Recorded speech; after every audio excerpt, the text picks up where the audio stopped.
시편 18편은요 표제의 말씀처럼 다윗이, 믿음의 사람 다윗이 사울과 그의 수많은 원수들로부터 구원받은 후의 고백입니다.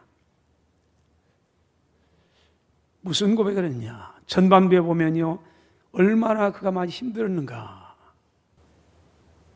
많이 힘듦. 앞을 봐도 뒤를 봐도 좌우를 봐도 답이 없어요. 캄캄해요. 내일이 없어요. 이런 때 하나님께서 어떻게 다윗을 활짝 문을 열어줬는가? 그래서 그가 고백할 수밖에 없는가? 28절, 29절 이렇게 고백합니다. 주께서 내 등불을 켜주셨고 하나님께서 내 하나님이 바로 내 흑암을 밝혀주셨습니다. 29절 내가 주를 믿고 적군을 향해 달려가며 내 하나님을 의지하면서 담을 뛰어넘습니다. 전반부와는 아주 극과 극이에요. 전반부는 너무 어려웠어요. 원수가 너무 많았어요. 너무 힘들었어요. 희망이 보이지 않았어요. 그런데 여기는 아니에요. 하나님을 내가 의리하면서 담을 뛰어넘습니다. 하나님이 내 앞에 환하게 밝은 빛을 비춰주었습니다. 그러면서 이 마주 그야말로 기가 막힌 멋진 고백을 합니다. 여러분 다윗으로 하여금 이처럼 멋진 고백을 하신 하나님, 그 하나님은 어떤 하나님인가? 먼저 캄캄한 인생길에 밝은 등불을 밝혀주시는 하나님. 그리고 28절에 주님께서 내 등불을 켜주셨습니다. 여호와 내 하나님이 내 흑암을, 나는 참 캄캄했습니다. 그런데 밝게 비춰주셨습니다.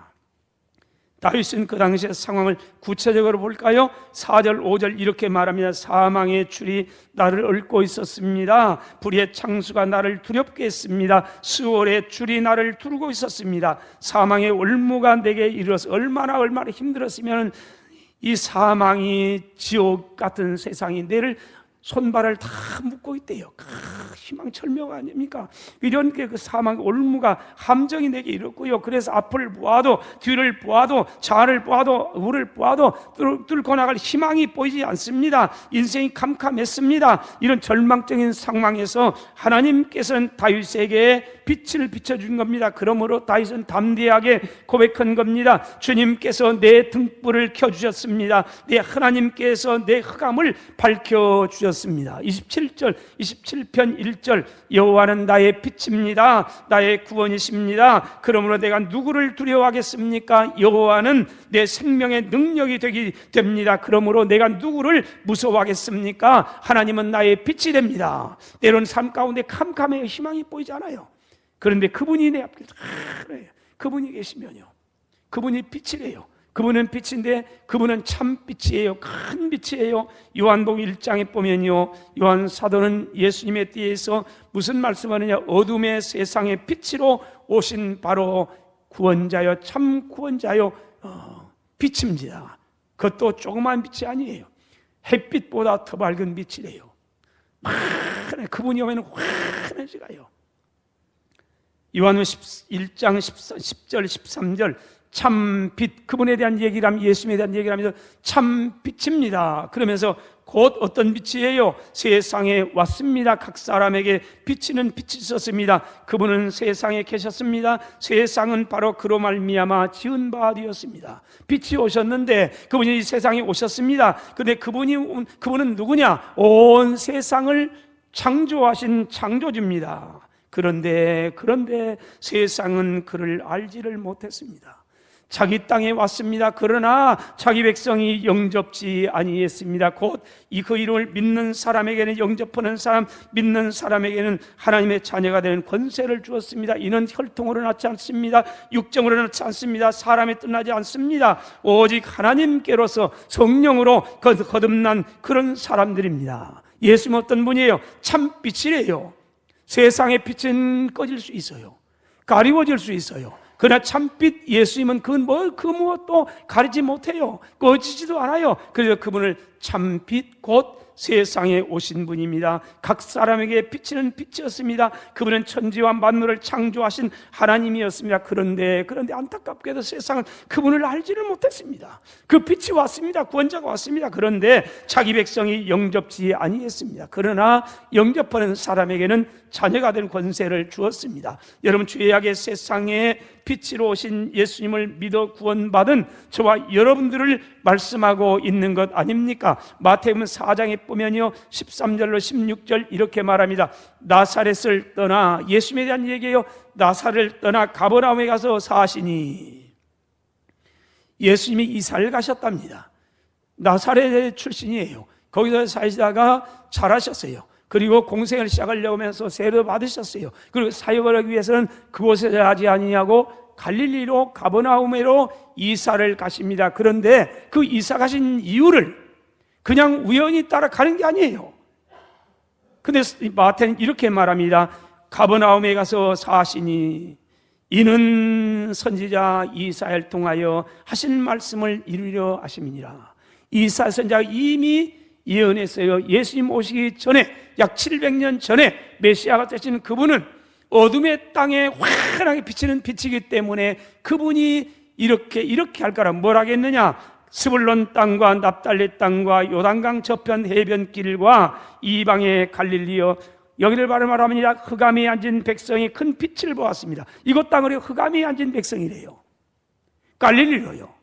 근데 큰 빛이 되신 그분이 이 흑암의 땅을 밝히기 위해서 빛이 되시는 그분이 가실 것을, 이사갈 걸 이미 예언했어요. 그래서 여기에 사역을 시작해요.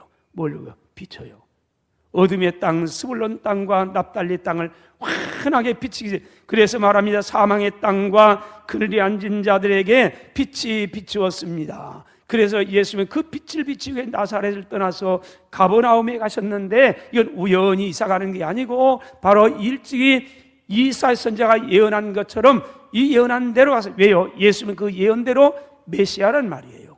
구원자란 말이에요. 그분의 어둠의 세상을 구원하기 위한 빛이라는 것을 말씀하고 있는 겁니다. 예수님은 어둠을 밝히는 생명의 빛, 소망의 빛이라는 말씀입니다. 그러므로 예수님이 계시는 곳에는 예수님을 영접하면 어둠이 물러가고 빛이 임하고 소망이 임하는 겁니다. 꿈이 없는 사람이 예수님 믿으면요 빛이 비춰요. 앞이 보여 환해요. 그래서 주먹을 불끈 쥐어요. 여러분, 1970년대 참 힘들 때예요. 인생이 참 힘들어요. 계속 데모요, 데모. 취루탄 가고 막 희망이 없어요. 특히 젊은이들 희망이 없을 때예요. 많이 힘들어 절망하고 있을 때예요. 보이는 희망도 없어요. 그다음에 꿈이 없어요. 요즘도 어떤 분이 그럽니다. 지금 너무 힘듭니다. 왜 힘드냐? 젊은이들이 꿈을 이뤄간대요. 여러분, 젊은 사람의 특징은 꿈이에요. 지금은 좀 힘들지만은, 그래서 큰 말이, 고생은 젊을 때는 사서 도는 거예요. 무슨 얘기예요? 꿈이 있다는 거죠. 그 꿈을 이루기 위해서, 근데 꿈을 이루게 달려가면요 힘은 들지만은 사실은 행복해져가요. 참 힘들 때예요. 그래서 하늘 향해 소리쳤어요. 이 썩을 놈의 세상은 망해버려 한다고. 김일성이는 뭐도 안 되느냐고. 그때예요. 그때 주님을 만나요. 주님이 찾아오세요. 그분이 찾아오니 눈이 확 뜨여요. 눈이 열려져 가요. 그러니까 눈이 열려져 가니까 이젠 보여요. 내가 왜 살아야 되는, 왜 지금까지 절망, 뒤를 돌아보니까요 캄캄했던 내가 알아요. 왜 그랬는지.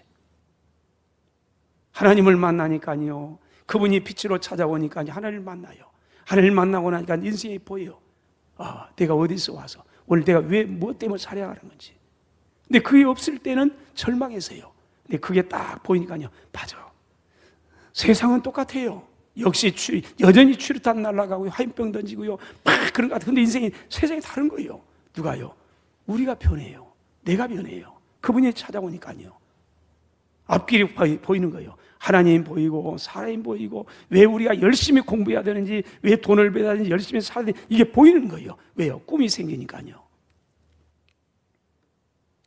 여러분, 예수님이 인생의 희망의 등불인 겁니다. 흑암을 빛으로 바꾸시는 분입니다. 예수님 우리의 절망을 소망으로 바꿔진 소망의 등불이 됩니다. 예수님 우리의 어둠을 밝음으로 바꿔진 생명의 빛이신 줄로 믿습니다. 그러므로 사랑하신 여러분, 내일이 캄캄해서 희망의 불빛이 보이지 않습니까? 맞아요. 그 세상은 그런 거예요. 그러나 빛이 있습니다. 그분이에요. 참빛이 되시는 그분, 세상에 있는 그분 오늘 또 내 문 밖에 기다려요. 들어오려고. 그분만 들어오면요, 인생이 확 뒤집어져요. 눈이 열려져 가요. 꿈이 생겨가요. 인생이 어디서 와서 오늘 내가 뭘 해야 되는지, 왜 내가 힘들어도 열심히 살아야 되는지 이게 확 보이는 거예요. 잡혀요. 그리고 어디를 가고 있는지 목표가 분명히 손에 잡히는 거예요. 그분이 그렇게 해요. 그분이요. 근데 그분을 잃어버리면은 보이는데 자꾸 보이는 거예요. 보이는 거. 세상 똑같아. 예수 믿는데 아니 똑같이 울고 웃고 떼껏 이런단 말이에요. 따라서 합시다. 하나님이여 내 눈을 열어서 보게 하옵소서. 아멘. 할렐루야. 둘째로, 하나님은요 내 인생의 앞길을 가로막는 장애물을 뛰어넘게 하시는 능력이 됩니다. 29절, 내가 주님을 의뢰하고 적군을 향해 달려가고 내 하나님을 의지하고 담을 뛰어넘습니다. 여러분, 다윗의 인생의 전진을 가로막는 장애물이 여러분 우리에게만 있나요? 그러지 않아요. 다윗에게도 있어요. 하나님의 백성들에게는 다 있어요. 그 장애물이 다를 수는 있어요. 방법도 다르고 뭐도 다르고 그럴 수는 있지만 모두에게는 이게 있어요. 우리 앞길을 가로막는 장애물이 있어요. 다윗의 인생에도 마찬가지예요. 얼마나 많은 장애물이 있었는지 보세요. 자, 표제를 한번 볼까요? 표제, 다윗의 종, 여호와의 종 다윗이시라 그러면서 인도자를 따라 부른 노래인데, 언제 여호와께서 다윗을 그 모든 원수들의 손에서와 사울의 손에 건져신 날에. 원수들이 하나가 아니에요. 아주 많아요. 얼마나 많았느냐? 그 우리 앞길을 가로막는 원수마저 많아요. 근데 첫 번째는 사람들이 때로는 원수예요. 사람의 장애물이에요. 저와 여러분의 인생이 힘들게 하는 게 뭡니까? 많은 부분 사람이에요. 사람. 다윗에게도 마찬가지예요. 다윗에게도 장애물이 있었어요. 넘으려는 장애물. 나를 힘들게 하는 누구의? 사울이에요. 사울. 그 남도 아니요, 장인이요. 충성을 다 왕이에요. 근데 다윗을 그렇게 죽이려고 그래요. 뿐입니까? 아들이 그래요. 아들이 또 다윗을 죽이려고 그래요. 얼마나 힘들겠어요. 이건 몸도 마음도 다 힘들죠. 친구, 그렇게 생사호락을 같이 하자고 다짐했던 친구들이 싹 변해요. 등에 칼을 꽂아요. 믿었던 친구가요. 참 힘들어요. 그는 장수예요. 훗날 왕이에요. 정치연 사람이에요. 정치적인 다른 사람이 있어요. 많이 정적들이 힘들게 해요. 시편 3편 1절로 2절에 다윗이 이런 고백을 해요. 하나님 앞에 토로하면서요. 여호와여 내 대적이 어찌 그리 많은지요. 다윗의 인생길 평안하지 않았어요. 큰 나무는 큰 바람 부는 거예요. 작은 나무는, 우리처럼 작은 나무는 불어도 작은 바람 불어요. 근데 큰 사람은요, 큰 나무는 큰 바람 불어요. 태풍이 와요. 넘어뜨리려고요. 다윗은 왕이에요. 우리보다 어쩌면 10갑절 더 많은 태풍이 와요. 그의 장애물이 와요. 그래서 고백해요. 하나님, 내 대적이 어찌 그리 많습니까? 일어나서 나를 치는 사람이 너무 많습니다. 많은 사람이 나를 대적하여 말합니다. 저놈은 하나님께 구원도 받지 못한다. 도움받지도 못한다. 여러분, 예수 믿는 사람, 저와 여러분을 향해 저놈은 하나님도 도와주지 않아. 이것보다 더 모멸감 갖는 게 어디가 있어요? 다윗이 그랬대요. 많은 사람들로부터요. 둘째로, 환경의 장애물도 많았어요. 이 넓은 온 천지 어디에도요, 그를 환영한 곳은 없었습니다. 왜냐하면 그는 현상금부터 지명 수배자였습니다. 사울이요, 다윗을 신고해라. 그럼 돈 주마. 그 조그만 땅덩이에요. 경상남도보다 약간 이런 땅덩이. 대한민국처럼 넓은 땅도 아니에요. 갈 곳이 없어요. 숨을 곳이 없어요. 하늘도 땅도 그를 받아주는 곳이 없어요. 때로는 우리가 종종 그래요. 많은 사람 만나고 막 의해요. 근데 여전히 때로는 나 혼자다. 그런 감 느낀 적 없습니까? 목사는요, 사람들에 둘러싸여요. 늘 사람들 틈에 사세요. 가장 힘들 때가 언제인 줄 아세요? 저는 그랬어요. 주일날 모든 예배, 정신없이 예배 다 마치고 다 떠난 다음에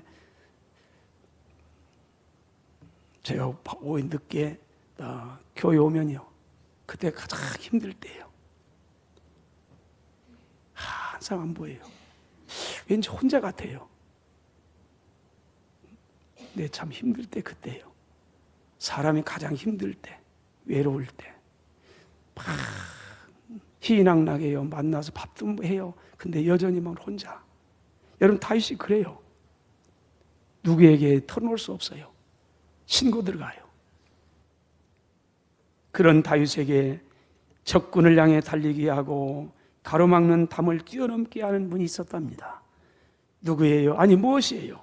군대였나요? 지식이었나요? 전술이었습니까? 돈이었습니까? 아니에요. 29절 볼까요? 내가 주를 의뢰하고 내가 주를 믿고 적군을 향해 달려갑니다. 내 하나님을 의지하고 담을 뛰어넘습니다. 이 고백이 오늘 저와 여러분들의 고백이 되시기를 주의 이름으로 축원합니다. 신앙에 수많은 유인이 있지만은 그 가운데 흠을 찾을 수 없는 사람이 있다면 아마 요셉을 들지 않을 수 없을 겁니다. 그런 요셉에게도요, 수많은 장애물이 있었습니다. 형들이 배신해서 타국에 돈 받고 팔아먹어요. 노예로요. 그 육신의 고통보다는 마음의 고통이 얼마나 힘들었겠어요. 가서 팔려서 주인 섬겼어요. 오해를 받아가지고 감옥에 쳐들어갔어요. 감옥에 들어가 1년이 아니에요. 10수년 동안을 감옥에 살아요. 얼마나 많은 장애물이 파란만장한 생이었습니다. 그를 넘어뜨리기 위해서 원수 마귀는요, 그의 앞에 수많은 장애물을 쳐두었습니다. 그가 전진해 볼 때마다 넘을 수 없을 것만 같은 담을 쌓아놓았습니다. 그런데 우리가 잘 알고 있는 것처럼 요셉은 적진을 향해 달려가는 장수와 같았습니다. 그의 앞길을 가로막는 원수 마귀는요, 그가 나가는 길에 추풍낙엽처럼 나가 떨어졌습니다. 습니다. 그는 결국 이집트의 총리가 되었습니다. 이집트를 기근에서 구원하는 구원자가 되므로 온 백성들의 존경을 한 몸에 받았습니다. 부모와 형제를 구원했습니다. 가족들을 구원했습니다. 그러므로 창세기 49장 22절 요셉에 대한 얘기를 이렇게 말합니다. 요셉은 무성한 가지 곧 샘 곁에 무성한 가지였습니다. 그 가지가 담을 뛰어넘었습니다. 요셉의 인생을 그렇게 말합니다. 요셉은 무성한 가지였습니다. 샘 곁에 심기워진 무성한 가지였습니다. 그렇기 때문에 이 가지가 조금만 머물러 있는 게 아니고 그 가지가 담을 뛰어넘어서 담이 가로막았어요. 못 가 막았어요. 근데 막으면 막을수록 담을 뛰어넘어요. 요셉의 가지가요. 어떻게 해요? 활 쏘는 자가 그를 학대하며 적개심을 가지고 그를 쏘았습니다.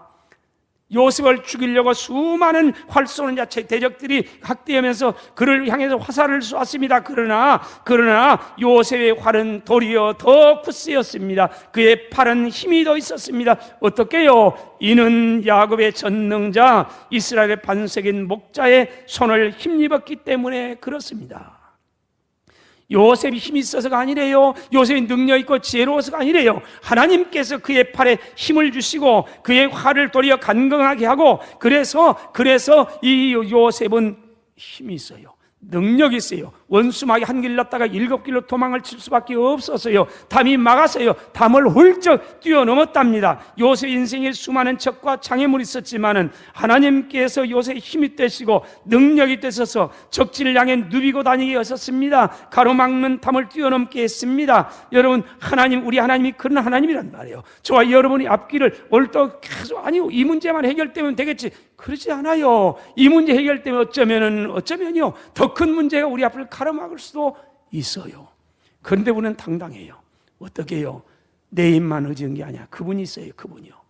내가 여호와를 의뢰하고 적진을 향해 달려갑니다. 내가 내 하나님을 의지하고 담을 뛰어넘습니다. 이 다윗의 고백이란 말이에요. 하나님은 어떤 사람에게 빛이 되시며 장애물 뛰어넘게 능력이 됩니까? 마지막으로 하나님을 의뢰하고 하나님을 의지하는 사람. 그래 다윗은요, 앞에 전반부에 많은 환난, 수월의 줄이 나를 두르고 그랬는데 나를 꽁꽁 묶어요. 사망의 올무가 내게 이르렀어요. 여기서 창수가 나와 별별 걸 다 해요. 그런데도 불구하고 하나님께서 나를 이렇게 해서 내가 멋지게 이렇게 달려갑니다. 고백을 합니다. 그러면서요, 그분 내가 주를 의리하고 내 힘으로 오는 게 아니고 주님을 믿고 내 힘을 능력으로 오는 게 아니고 주님을 의지하고 적군을 향해 달려가고 담을 뛰어넘습니다. 잠언 3장 5절 6절 너는 마음을 다해서 하나님을 신뢰하세요. 내 명철을 의지하지 마세요. 너는 범사에 하나님을 인정하세요. 그러면 내 길을 지도할 겁니다.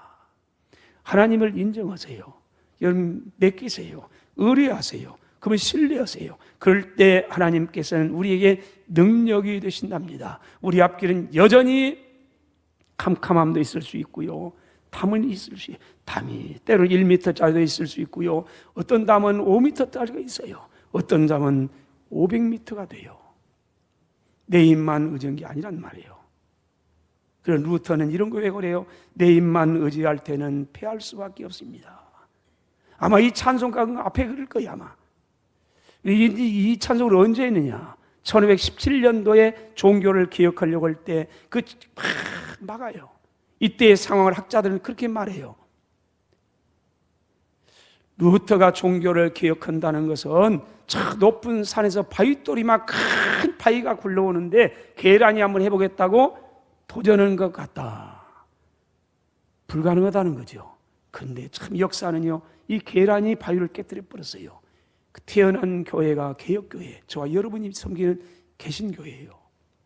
그래서 그분은 그래요. 맞아요. 내 힘만 의지할 때는 피할 수밖에 없어요. 그런데 힘있는 장수가 나와서 날 대신하여 싸운 걸 나는 믿습니다. 이 장수가 누굽니까? 주 예수 그리스도입니다. 만군의 주님이 됩니다. 그러므로 당할 자가 누구냐? 반드시 이기리로다. 그 찬송 부름에 갔답니다. 이 믿음대로 계란이 바위를 깨뜨리고 멋진 개신교회를 출생시켰어요. 그렇습니다. 우리는 약합니다. 세상은 강합니다. 대적자는 많습니다. 환경도 어렵습니다. 그럼 내 힘만 의지하면 패할 수밖에 없습니다. 하나님을 신뢰하고 하나님을 의지하세요. 하나님을 신뢰하고 하나님께 인생을 맡기세요. 그러면 어떻게 하면 어떻게 맡기는 겁니까? 여러분 기도로 맡기는 거 아닙니까? 그래서 4절로 6절에 이렇게 다윗은 고백합니다. 사망의 줄이 나를 꽂고 불의 창수가 나를 두렵게 했고 수월의 줄이 나를 두르고 사망의 올무가 내게 이렇습니다. 이처럼 내가 인생이 절망적입니다. 근데 그걸로 끝난 게 아니에요. 6절에 내가 이처럼 당한 환난 중에서 하나님께 아뢰었습니다. 내 하나님께 부르짖었습니다. 그랬더니 하나님께서 그의 성전에서 내 소리를 들어주셨습니다. 그의 앞에서 나의 부르짖음이 하나님의 귀에 들렸습니다. 그리고 이에 땅에 진동하고 하나님 임재하셔 역사하는 장면입니다. 여러분 구하고 찾을 때 하나님께서 우리에게 들려줬답니다. 그래서 다윗이 고백한 겁니다. 28절 9절 주께서 내 등불을 켜주시고 여호와 하나님께서 내 흑암을 밝혀주십니다. 그러므로 내가 그분을 바로 의뢰하면서 적군을 향해 달리고 내 하나님을 의지하면서 담을 뛰어넘습니다. 그러므로 사랑하시는 여러분, 인생의 앞길에 내일이 보이지 아니하고 캄캄하고 절망적일 때 인생의 앞길에 장애물이 우리 앞길을 가로막고요, 도저히 한 걸음도 뛰어날 수 없으면 절망스러울 때 못 가막할 때 그때요, 그분 때 맞아요. 내 힘만 의지하면 안 돼요. 그러면서 고백하세요. 힘있는 장수가 나와서 날 대신하여 싸울 겁니다. 이 장수는 다름이 아닙니다. 만군의 주입니다. 바로 우리 주 예수 그리스도입니다. 그러므로 나는 이깁니다. 여러분 고백하면서 그분을 향하여 두 손을 드세요. 그분이 생명의 소망의 빛을 비춰주시고 뛰어넘을 수 있는 능력을 주실 줄로 믿습니다.